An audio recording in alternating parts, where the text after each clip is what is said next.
Hello भाई मु विश्वनाथ समस्त को विश्वनाथ मैथ को स्वागत करुछि।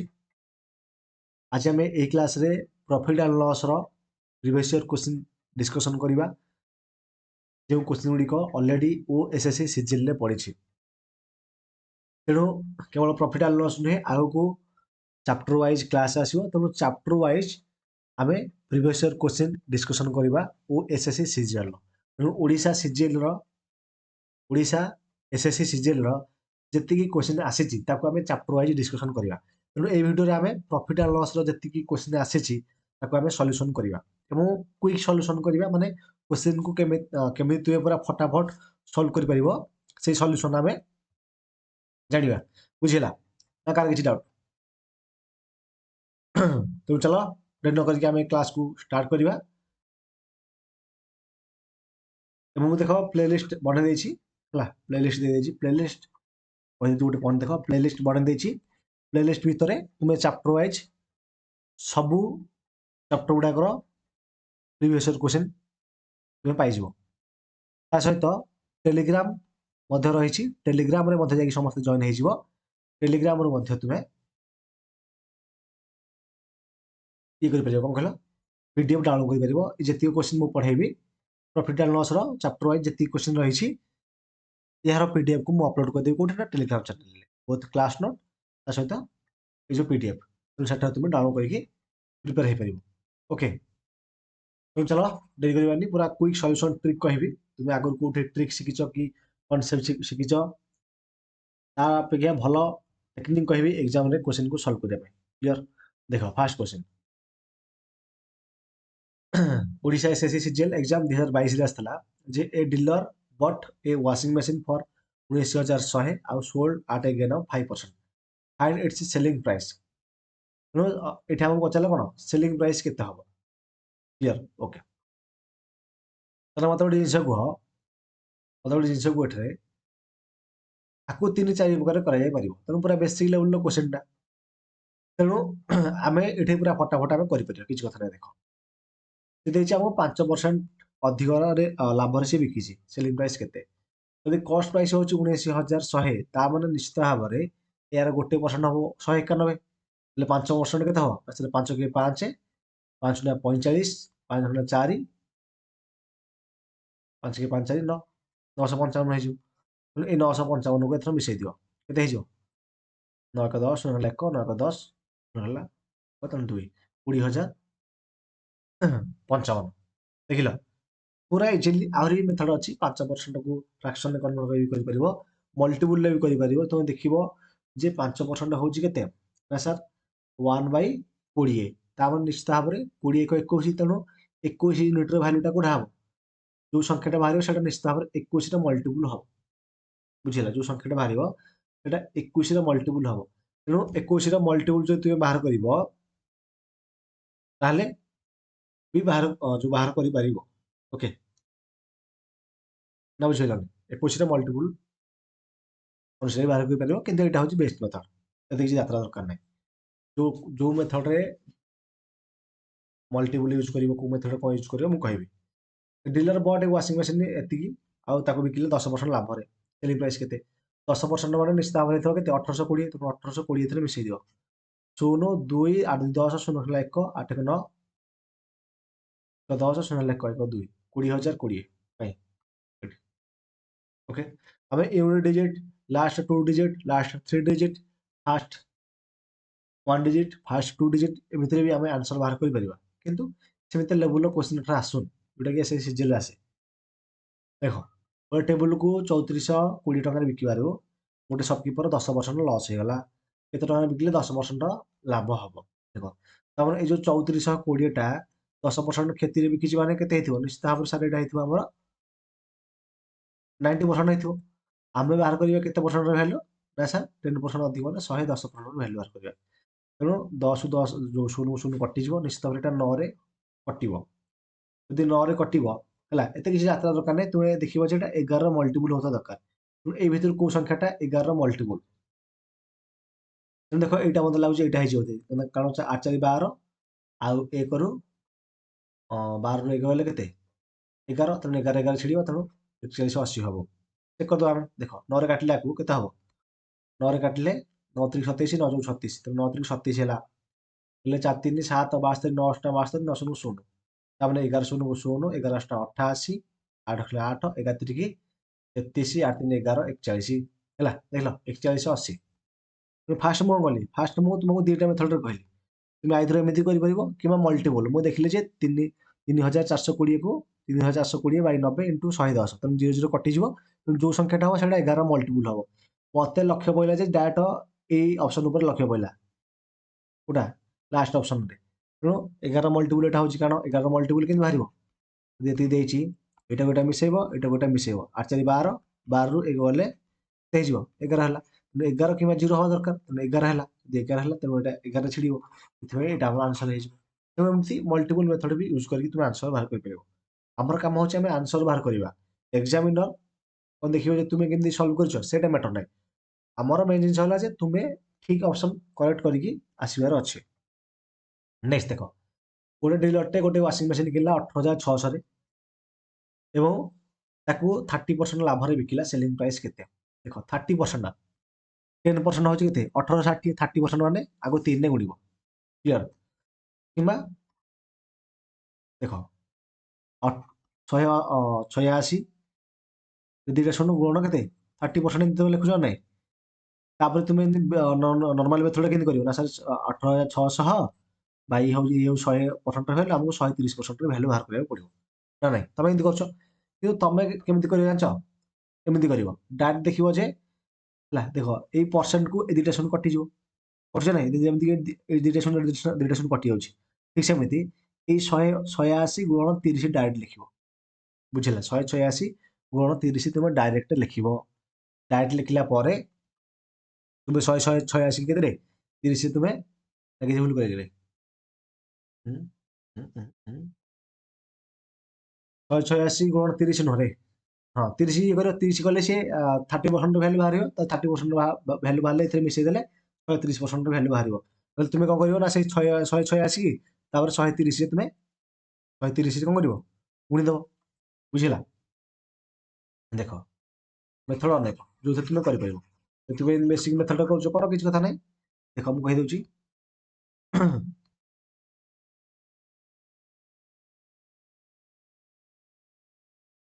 ଇଏ ହଉଛି କେତେ ନା 100% ଭ୍ୟାଲୁ କିମ୍ବା କିଛି ଦରକାର ନାହିଁ ଦେଖ କିନ୍ତୁ ଆମେ ବାହାର କରିବା 130% ଭ୍ୟାଲୁ ବାହାର କରିବା କ୍ଲିୟର ତାମାନେ ଦେଖିଲି ଯେ ସାର୍ ଏଇଠି ପରସେଣ୍ଟକୁ ଏ ଦୁଇଟା ଶୂନ କଟିଗଲା ତାପରେ ସାର୍ ଆମେ ଗୋଟେ ଶୂନ ଲେଖିଦେବ ଏଇଠି 1300 ହବ କେତେ 78 8 ହେଲା 7 ତେଣୁ 13 କେତେ କିରେ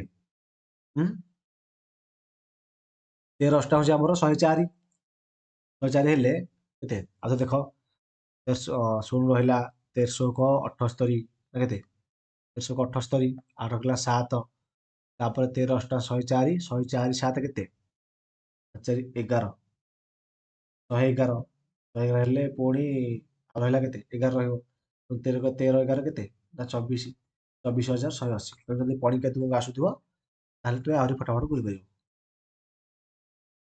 ଦେଖିବା ନେକ୍ସଟ ଗୋଟେ ଡିଲରଟେ ଗୋଟେ ୱାସିଂ ମେସିନ୍ କି ଟଙ୍କାରେ କିଣିଲା ତାକୁ 20% ଲାଭରେ ବିକିଲା ତାହେଲେ ତାର ସେଲିଂ ପ୍ରାଇସ୍ କେତେ ଦେଖ ଗୋଟେ 10% ମାନେ କେତେ 1940 20% ମାନେ 1940 ଦ୍ୱିଗୁଣ କେତେ ହେଇଯିବ 194 ଦ୍ୱିଗୁଣ କେତେ କହିଲ 200 ଗୁଣ 400 ସେଥିରୁ 612 ଫେଡ଼ିଦିଅ ତାପରେ କେତେ ହେଇଯିବ ନା 328 ହେଇଯିବ ହେଲା 328 ହେଇଯିବ କ୍ଲିୟର 328 ହେଇଯିବ ମାନେ ଦେଖ 388 ରେ ଗୋଟେ ଶୂନ ଦେଇଦିଅ ବାସ୍ ଶୂନ 8 4 12 2 ହେଲା 1 9 3 12 1 13 3 ହେଲା 1 1 2 23,280 ନା ବୁଝିଲନି ଯଦି ସେମିତି ନ ଆସୁଛି ଏମିତି ଡାଇରେକ୍ଟ କରିବ ଗୁଣ 20% ଲାଭ ହେଇଛି ମାନେ 120% ଭ୍ୟାଲୁ ବାହାର କରିବା ତାପରେ ସାର୍ ଏଠି ଆମର ପରସେଣ୍ଟକୁ ଦୁଇଟି ଶୂନ କ୍ୟାନସଲ ହେଇଯିବ ତେଣୁ ପୁଣି ଯଦି 12 ଗୁଣିବା ହେଲା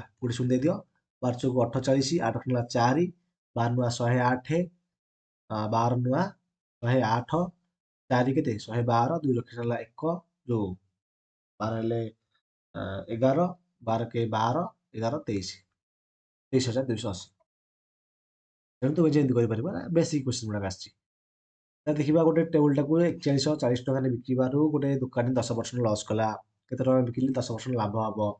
ଏ ଟାଇପ୍ର ଗୋଟେ କ୍ୱେଶ୍ଚିନ୍ ଆମେ ସଲ୍ଭ କଲେ ତାମାନେ ଏଇ 4140 ହେଉଛି କେତେ ୟୁନିଟ୍ର ଭ୍ୟାଲୁ 90%ର ଭ୍ୟାଲୁ। ଆଉ ପଚାରିଲା 110%ର ଭ୍ୟାଲୁ କେତେ। ତାମାନେ ଏଠି ଗୋଟେ ଶୂନକୁ ଗୋଟେ ଶୂନ ତ କ୍ୟାନସଲ୍ ହେଇଯିବ। ନିଶ୍ଚିତ ଭାବରେ ଏଇଟା 11 ମଲ୍ଟିପୁଲ୍ ହେଇଥିବ। ତେଣୁ 11 ମଲ୍ଟିପୁଲ୍ ଚେକ୍ କରିପାରିବ କିମ୍ବା ଆକୁ ଗୁଣି ପାରିବ। ଯଦି ମୁଁ 11 ମଲ୍ଟିପୁଲ୍ ଚେକ୍ କରିବି 6 5 11 2 ଗଲେ ହବନି। ତାହେଲେ 6 5 11ରୁ ଏଇଟା ହେଇଯିବ। ଆଉ ଦେଖ 6 5 11ରୁ 3 ଗଲେ ହବନି। 6 5 11ରୁ ଏ ଗଲେ ବି ହବନି। ତେଣୁ ଏଇ ଗୋଟାକ ହେଲା ଅପସନ୍ ସିଟା। ବୁଝିଲା ଅପସନ୍ ସିଟା ହେଲା କାରଣ 6 5 11 11 0 ଗଲେ 11 ହେଇଯାଉଛି। ତେଣୁ 11ରେ ଯେହେତୁ ମଲ୍ଟିପୁଲ୍ ତେଣୁ ଏଇଟା ଅପସନ୍ ସିଟା ହବ ଆନ୍ସର୍। କିମ୍ବା ଆକୁ ଡାଟା ଏମିତି କରିପାରିବ ଏ କାଟିଲେ 9 ଚଉକୁ 36 5 54 9 ଷୋଳକୁ 54 ହେଲା। 11ରେ ଯଦି ଆକୁ ଗୁଣିବା ନିଶ୍ଚିତ ଭାବରେ ଏଇଟା କେତେ ହେଇଯିବ। अरे 9 शून्य କେତେ ହେଇଯିବ କହୁଛି ତ 9 ଚଉକୁ 36 ଛଅଲେ 5 54 9 ଷୋଳକୁ 54 9 ଷୋଳକୁ 0 ତାପରେ 11 ଶୂନକୁ 0 11 ଷୋଳକୁ 66 6 ରଖିଲା 6 11 ଚଉକୁ 44 6 କେତେ 44 6 ହେଲା 50 ବୁଝିଲ। ଦିଟା ମେଥଡ କହିଲି ତୁମେ ଆଇଦର ତୁମେ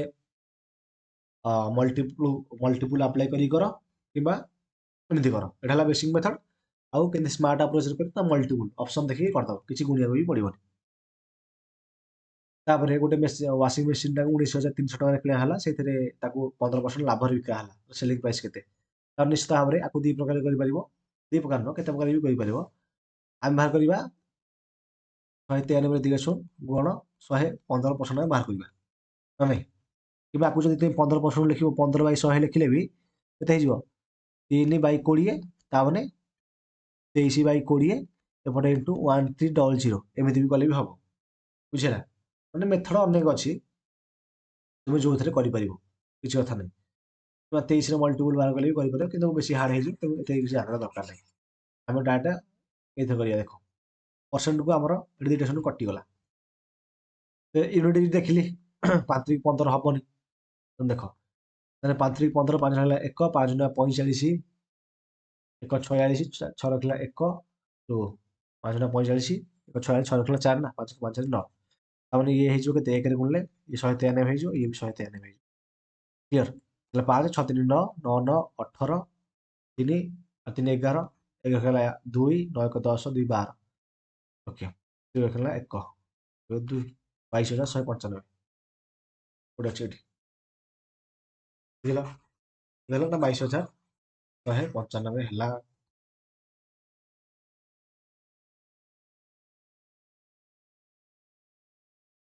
ଯେମିତି କରିବ ଯେମିତି ଛୁଟି ଲାଗୁଛି ତୁମେ କରିପାରିବ କିଛି କଥା ନାହିଁ। କେବଳ ପ୍ରାକ୍ଟିସ୍ ଥିବା ଦରକାର ତୁମର ଯାହାଦ୍ୱାରା ତୁମେ ଏକ୍ଜାମରେ କ୍ୱେଶ୍ଚିନ୍କୁ ପୁରା ଫଟାଫଟ ସଲ୍ଭ କରିପାରିବ। ଦେଖିବା ନେକ୍ସଟ କ୍ୱେଶ୍ଚିନ୍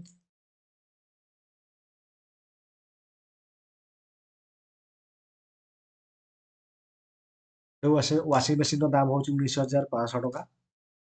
ତାକୁ 25% ଲାଭରେ ବିକିଲେ ସେଲିଂ ପ୍ରାଇସ୍ କେତେ ହେବ 25% ମାନେ କେତେ 1/4 ଲାଭ ହେଇଯିବ ମାନେ ତାହେଲେ 5/4 ବାହାର କରିବା ତାହେଲେ 19,500ର 5/4 ବାହାର କରିବା ତାହେଲେ ନିଶ୍ଚିତ 5ର ମଲ୍ଟିପୁଲ ମାନେ ମଲ୍ଟିପୁଲ ତ ସବୁ ଜାକ 5ର ମଲ୍ଟିପୁଲ ହେଇଯାଉଛି 4 କାଟ 4 କାଟିଲେ 4 ଚଉକୁ 16 3 35 4 ଅଷ୍ଟା 32 3 4 7 28 4 5 20 ତାମାନେ ଯଦି ଆକୁ ଗୁଣିବା ପୁଣି 5 5 25 12 ରଖିଲା 2 5 7 35 2 37 7 ରଖିଲା 3 5 8 40 43 3 ରଖିଲା 4 କିଛି ଦରକାର ନାହିଁ 24,375 ହେଇଯିବ କେତେ ହେଇଯିବ 24,375 ତିନିଟା ବାହାରିଲା ତାପରେ ନେକ୍ସଟ ଯେତେବେଳେ 4 ବାହାରି ପଡ଼ିଲା ଯୋଉ 3 7 5 ଯୋଉ ବାହାରି ପଡ଼ିଲା ଲାଷ୍ଟ 3 ଡିଜିଟ୍ ଦେଖିକି ମୁଁ କହିଲି ଯେ ଏଇ ଅପସନଟା ହିଁ ହବ 24,375 ତାପରେ ଆଉ ଯୋଉ ଗୁଣିବାରେ ମୋର ଯୋଉ ସମୟଟା ଥିଲା ସେଟା ମୋର ରହିଗଲା ନା ନାହିଁ ସେମିତି ଏକ୍ଜାମରେ କରାଯାଏ କ୍ୱେଶ୍ଚିନ୍ ସଲ୍ଭ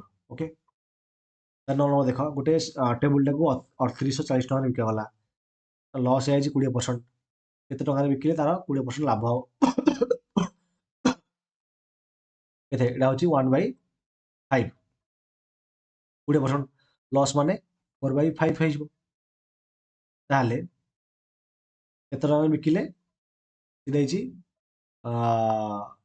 20% ଲାଭ ହବ 20% ଲାଭ ହବ ମାନେ 6/5 ତାମାନେ ଦେଖ ଆକୁ ଏମିତି କରିପାରିବ 3840 ହେଉଛି 4 ୟୁନିଟ୍ର ଭ୍ୟାଲୁ ଆମକୁ ପଚାରିଲା 6 ୟୁନିଟ୍ର ଭ୍ୟାଲୁ କେତେ କ୍ଲିୟର ଏମିତି କରି କରିପାରିବ କିମ୍ବା ଏମିତି ଲେଖିପାରିବ 3840 ଗୁଣ 3840 ହେଉଛି ଆମର ଲସ୍ ହେଇଛି 20% ମାନେ 80% ଭ୍ୟାଲୁ ଆମକୁ ପଚାରିଲା 120% ଭ୍ୟାଲୁ କେତେ ପୁଣି ଏଇ ଦିନ ଯଦି ଆମେ କାଟିଦେବାନି କି କେତେ ହେଇଯିବ 4 ଦୁଗୁଣେ 8 4 ତିରିକି 12 ଆକୁ ବି କାଟିଲେ ସେଇ 2 ଅନୁପାତ 3 ହଉନି କି ଏକା ଜିନିଷ ହେଲା ସେମ୍ ଜିନିଷ ତୁମେ ଯେମିତି କରୁଛ ସେମିତି କରିପାରିବ ତ ନିଶ୍ଚିତ ଭାବରେ 3 ମଲ୍ଟିପୁଲ ହବ କୋଉଟା ଆନ୍ସର ନିଶ୍ଚିତ ଭାବରେ 3 ମଲ୍ଟିପୁଲ ହବ ଯେହେତୁ 3 ଅଛି ଚେକ୍ କରିବା 6 5 11 8 କେତେ 8 9 19 ହବନି ତାପରେ ଏଇଟା 6 5 11 9 10 ଏଇଟା ବି ହବନି ତାପରେ 6 5 11 7 18 ଏଇଟା ହେଇପାରିବ 6 6 12 ଏଇଟା ବି ହେଇପାରିବ ତେଣୁ 7 5 12 6 18 ଦିଟା ଯେହେତୁ ଆମର ଅପସନ ହଉଛି ତେଣୁ ଏଇଠି ଆମକୁ ବେଟର ହବ କଣ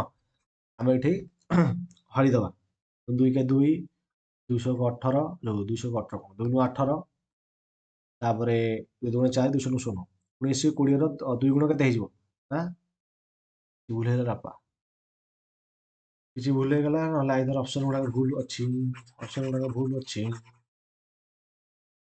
ଦେଖ ଥିଲା ଯେ 3840 ଟଙ୍କା ବିକିବାରୁ ଜଣେ ସପକିପର ଲସ୍ ହେଇଗଲା 20% ତାପରେ ଏଟା 80% ଭ୍ୟାଲୁ ଆମ ଚାଲିଲା କେତେ ଟଙ୍କା ବିକିଲେ 20 ଟଙ୍କା 20% ଲାଭ ହବ ନା 120% ଭ୍ୟାଲୁ ପଚାରିଛି ତାହେଲେ 0 0 ତ କଟିଯିବ 4 କାଟିଲେ 4 ଦୁଗୁଣେ 8 4 ତିରିକି 12 ହେଇଗଲା 2 କାଟିଲେ 2 କେ 2 2 ନୂଆ 18 2 ଦୁଗୁଣେ 4 2 ଶୂନ 0 ତାହେଲେ 3 ଶୂନ 0 3 ଦୁଗୁଣେ 6 3 ନୂଆ 27 2 3 କେ 3 2 5 ଠିକ ଅଛି ଠିକ ଅଛି ଠିକ ଅଛି କହିଲେ ଭୁଲ ହେଇଯାଇଛି ବୋଲି 5760 ଆନ୍ସର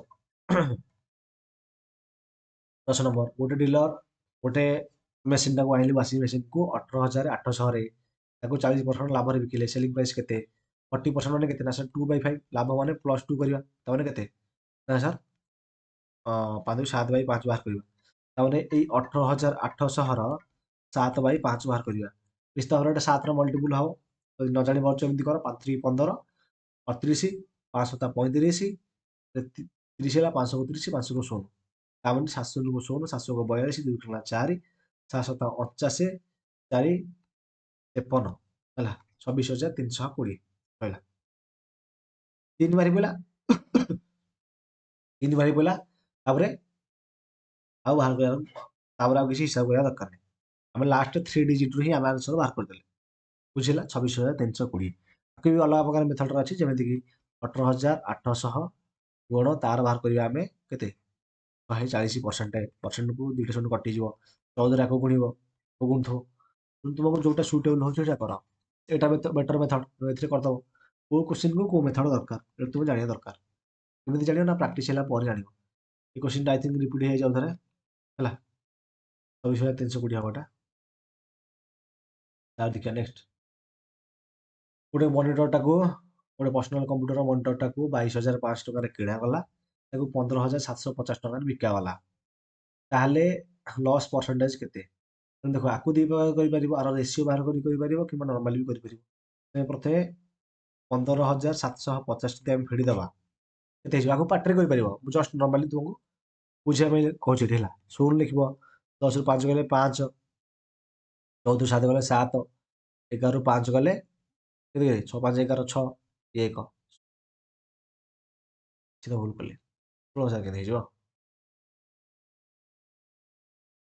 ଶୂନ ଶୂନ ତାର ଏଠି ଶୂନ ଅଛି 10ରୁ 5 ଗଲେ 5 ହେଲା ତାପରେ ଏଠି 4 ଅଛି 14ରୁ 7 ଗଲେ 7 ହେଇଯିବ 1 ଅଛି 11ରୁ 5 ଗଲେ କେତେ 6 5 11 ଠିକ ଅଛି 6,750 ମୁଁ ଆଉ ଗୋଟେ 1 ଦେଇଥିଲି ଆଉ ତେଣୁ ଏତିକି ହଉଛି କଣ ଲସ୍ ହଉଛି ଏତିକି ଲସ୍ ପରସେଣ୍ଟ କଣ ବାହାରିବ 6,750 ବାଇ କେତେ ନା ସାର୍ 22,500 22,500 ଗୁଣ 100 ତାପରେ ସାର୍ ଏ ଦୁଇଟା ଶୂନ କଟିଯିବ 225 କଣିକା ନିଶ୍ଚିତ ଭାବରେ ଥିବ 225 ତିରିକି ଏଇଟା ହବ 25 ତିରିକି 75 ହେଲା ଆଉ 200 ତିରିକି 600 ତେଣୁ ନିଶ୍ଚିତ ଭାବରେ 35 ହେଇଯିବ କେତେ 35 କେମିତି ହବ ତିରିକି 225 ଶୂନକୁ ହବ ନା 30 ଗୁଣ 30 ଗୁଣ ହବ ହେଲା 225 ଗୁଣ 30 ଠିକ ଅଛି 30 ଗୁଣ ହବ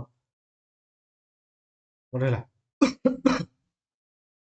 12 ନମ୍ବର 13 ନମ୍ବର ଗୋଟେ ଆର୍ଟିକେଲକୁ କିଣାଗଲା 37,000 ଟଙ୍କାରେ ତାକୁ ବିକାଗଲା 5% ଲସ୍ରେ find the its selling price ତାମାନେ 37,000 ଟଙ୍କାରେ କିଣା ହେଲା ଲସ୍ ହେଲା 5% ତାମାନେ ତାକୁ ଦି ପ୍ରକାର କରିପାରିବା ଆଇଦର ତୁମେ 37,000ର କ'ଣ ବାହାର କରିପାରିବ 5% କମ୍ ମାନେ 95%ର ଭ୍ୟାଲୁ ବାହାର କରିପାରିବ କିମ୍ବା 5% ମାନେ ସାର୍ 1/20 କମିଯାଇଛି ମାନେ 5 ଯାଇକି ଗଲେ 19 ତାହେଲେ ଏଇ 37000 ର ଆମେ ବାହାର କରିବା 19/20 ଯୋଉ ସଂଖ୍ୟାଟା ଥିବ ସେଇଟା 19 ର ମଲ୍ଟିପୁଲ ହବ ହେଲା। ଦେଖ ଆଗକୁ ଯଦି ଶୂନ ଶୂନ ଗୋଟେ କଟେଇ ଦେଲେ 2ରେ କାଟିଲେ 2 କେ 2 ତାପରେ 2 ଅଷ୍ଟା 16 ହେଲେ 1 10 2 5 10 2 0 0 1850 ହେଲେ 1850 କୁ ଯଦି ଆମେ 19 ରେ ଗୁଣିଦେବା କେତେ ହବ? 31 ଗୁଣିଲେ କେତେ ହେଇଯିବ? 35,150 ହେଲା।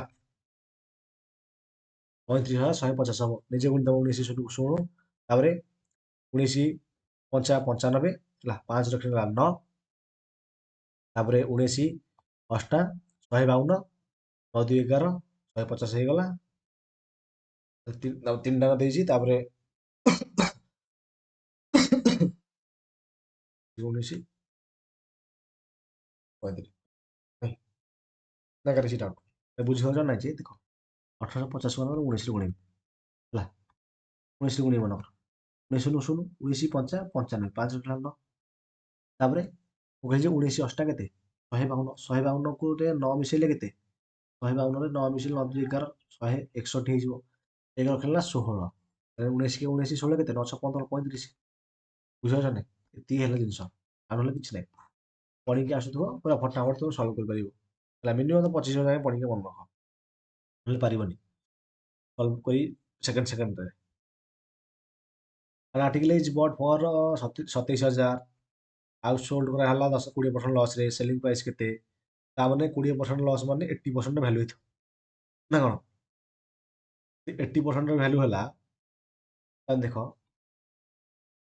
27,000 ଆମକୁ ବାହାର କରିବାର ଅଛି 80% ଦୁଇଟା ଶୂନ କ୍ୟାନସଲ ହେଇଯିବ କ୍ଲିୟର ତାପରେ ଏଠି ରଖିଦିଅ ଦୁଇଟା ଶୂନ ରହିବ ଦୁଇଟା ଶୂନ ଯେହେତୁ ଅଛି 8 7 56 6 ରଖିଲା 5 ତାପରେ 8 2 16 5 21 21,600 ଦେଖ ଗୋଟେ ମନିଟରଟାକୁ 19,500 ଟଙ୍କାରେ କିଣା ହେଲା 17,550 ଟଙ୍କାରେ ବିକାଗଲା ତାହେଲେ କେତିକି ଲସ୍ ହେଲା ହେଲେ 19,500 ରୁ 17,500 କେତେ 17,500 କେତେ କିରେ 17,500 18,500 18,500 19,500 2,000 2,000 ରୁ 50 କମ ତାପରେ 1950 ହେଇଯିବ 1950 ହେଇଯିବ 17,550 1950 ହେଇଯିବ ହେଲା ତେଣୁ ଏଇ ଯୋଉ 1950 ଏଇ 1950 ବାଇ କଣ କରିବା ନା ସାର୍ 19,500 ଗୁଣ 100 କରୁଛେ ଆମେ ଦୁଇଟା ଶୂନ କଟିଯିବ ଆକୁ କାଟିଲେ ଇଏ 10 ଥରରେ କଟିବ 10% ହବ କଣ ଲସ୍ ଆକୁ ଆକୁ ତୁମେ ଆକ୍ଚୁଆଲି ପାଟିରେ କରିପାରିବ କିନ୍ତୁ ମୋ କାମ ହେଲା ବୁଝେଇବା ନା ତେଣୁ ମୁଁ ଲେଖିଲି ଏଠି କାରଣ ଆମେ ଜାଣିଲେ ଯେ ଯଦି 19,50 ହେଲା ଆଉ ଇଏ 10 ଥରରେ କଟିବ ଦେଖୁନ 19,50 19,500 ଲେଖିଦେଲି ଏ କେତେଥରେ ଗୁଣୁଛି ନା ସାର୍ 10 ଗୁଣା ଯଦି 10 ଗୁଣା ତାହେଲେ ନିଶ୍ଚିତ ଭାବରେ ଆନ୍ସର ବି 10% ହବ ବୁଝିଲା ନା କାହାର କିଛି ଡାଉଟ୍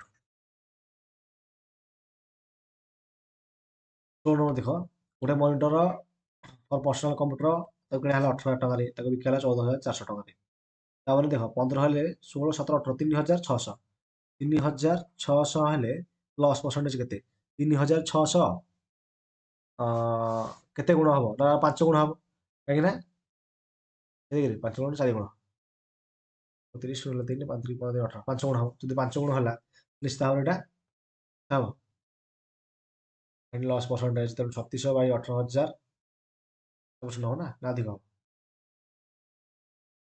ଦେଖ 18,000 4,400 ହେଲେ 600 36,000 ଆମେ 18,000 ହରିବା କଣ 100 କରିବା ନା ଦୁଇଟା ଶୂନ କଟିଯିବ ଗୋଟେ ଶୂନ ଆମେ ଗୋଟେ ଶୂନ କଟିଯିବ 8 2 36 20% ହବ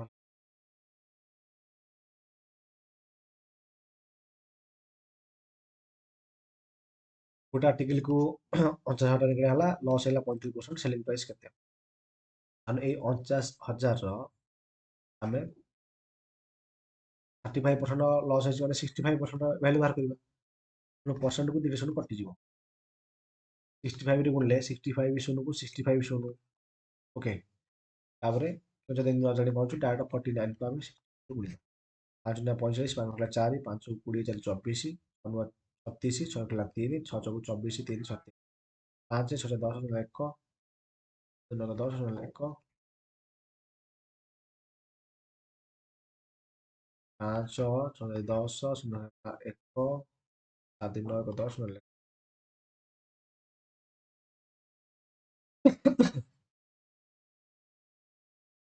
ହେଲେ ହେଲେ 50କୁ ଆମେ ଗୁଣିବା 65ରେ। 5 ନୂଆ 45, 5 ହେଲା 4, 5କୁ 20 4 24, 6 ନୂଆ 36, 36 6 ନୂଆ 54, 9 ସବୁ 54 ନା 6 ନୂଆ 54, 4 ହେଲା 5, 6 ଚଉକୁ 24 5, 35 ମୋର ଥଣ୍ଡାଟା ହେଇଛି ବୋଲି ଭଲ ହେଇନି ସେଥିପାଇଁ ଭୁଲଭାଲ ହେଇଯାଉଛି। 3185 ହେଲା, ତାର ଗୋଟେ ଶୂନ୍ୟ ଦେବ। 3185 ଗୋଟେ ଶୂନ୍ୟ ଅଛି, ଗୋଟେ ଶୂନ୍ୟ ଦିଆହେଲା। 31,850 ଆନ୍ସର। ବୁଝିଲ ନା କିଛି ଡାଉଟ୍? ନେକ୍ସଟ, ଗୋଟେ ମନିଟରଟାକୁ ହେଲା 21,500ରେ, ତାକୁ ବିକା ହେଲା 19,350। ଲସ୍ ପରସେଣ୍ଟେଜ କେତେ? 21,500ରୁ 19,500 କେତେ ନା 2,000 କମ୍। 2,000ରୁ ପୁଣି 150, 2,150, 2,150 ହେଉଛି 10% ହେବ। କାରଣ 2,150 ବାଇ 21,500 ଗୁଣ 100 କରିବା। 100 କଲା ପରେ 2 ଶୂନ କଟିଯିବ, ଇଏ ଏଥିରେ 10 ଥରରେ କଟିବ, 10% ହେବନି ଆନ୍ସର। ତ ନର୍ମାଲ ଜିନିଷଟା ତାର ଦେଖ, ଗୋଟେ ଆର୍ଟିକଲ କି 39,000 ଟଙ୍କାରେ କିଣା ହେଇଥିଲା, ତାକୁ 10% ଲସ୍ରେ ବିକାଗଲା। ସେଲିଂ ପ୍ରାଇସ୍ କେତେ? 10% ଲସ୍ରେ ବିକା ହେଇଛି ମାନେ ଏଥିରୁ 3900 ଫେଡ଼ିଦିଅ। 10% ହେବ 3900, ତେଣୁ 0 0 10ରୁ 9 ଗଲେ 1, ଏଠି 8 ଅଛି, 8ରୁ 3 ଗଲେ କେତେ? 5, 2, 25,100, 35,100। ବୁଝିଲ? 8 ଅଛି, 8ରୁ 3 ଗଲେ 5, ତେଣୁ 3 ଅଛି, ତେଣୁ 35,100। 20 ନମ୍ବର ଦେଖ, ଏ ମ୍ୟାନ୍ ସେଲ୍ସ 2:1, ଏଠୁ ଟିକେ ଭଲ କ୍ୱେଶ୍ଚିନ୍ ଆସିବ ତମର। ବେଶୀ ଟାଇମ୍ର କ୍ୱେଶ୍ଚିନ୍ ପକେଇ ଦେଇଛି, ମାନେ ପଚାରି ଦେଇଛି। ତ ଦେଖ 20 ନମ୍ବର, ଗୋଟେ ରିଷ୍ଟୱାଚକୁ ସିଏ 10% ଲାଭରେ ବିକିଲା, ଆଉ ଗୋଟାକୁ 10% କ୍ଷତିରେ ବିକିଲା। ଯଦି ପ୍ରତ୍ୟେକ ରିଷ୍ଟୱାଚର ପ୍ରାଇସ୍ ହେଉଛି 200 ଟଙ୍କା, ହେଲେ ପ୍ରଫିଟ୍ ଆଉ ଲସ୍ କେତେ ହେବ? 10 ହେଲେ 1 -1%। ସକ୍ସେସିଭ୍ ଲଗେଇବା। ପ୍ରଥମେ ପ୍ରଫିଟ୍ ହେଇଛି 10%, ତେଣୁ 10 ଲେଖିଲେ। ତାର ଲସ୍ ହେଇଛି 10%, ତେଣୁ 10 10 100, ପ୍ଲସ୍ ମାଇନସ୍ 100 ଲେଖିବା। ବାଇ 100, 2 କ୍ୟାନସଲ୍ ହେଇଯିବ।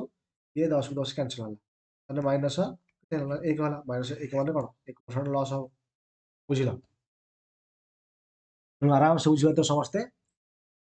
ତେଣୁ ଏ କ୍ଲାସ୍ରେ ଆମେ 20ଟି କ୍ୱେଶ୍ଚନ୍ ଡିସ୍କସନ୍ କରିବା। ନେକ୍ସଟ କ୍ଲାସ୍ରେ ଆଉ 20ଟି କ୍ୱେଶ୍ଚନ୍ ଅଛି ପ୍ରଫିଟ୍ ଆଣ୍ଡ ଲସ୍ର, ଯେଉଁ OSSC ସିଜିଏଲ୍ର। ଆମେ ନେକ୍ସଟ ଭିଡ଼ିଓରେ ଆଲୋଚନା କରିଦେବା। ରହୁଛି, ଆମେ ପୁଣି ଦେଖବା ନେକ୍ସଟ ଭିଡ଼ିଓରେ। Thank you.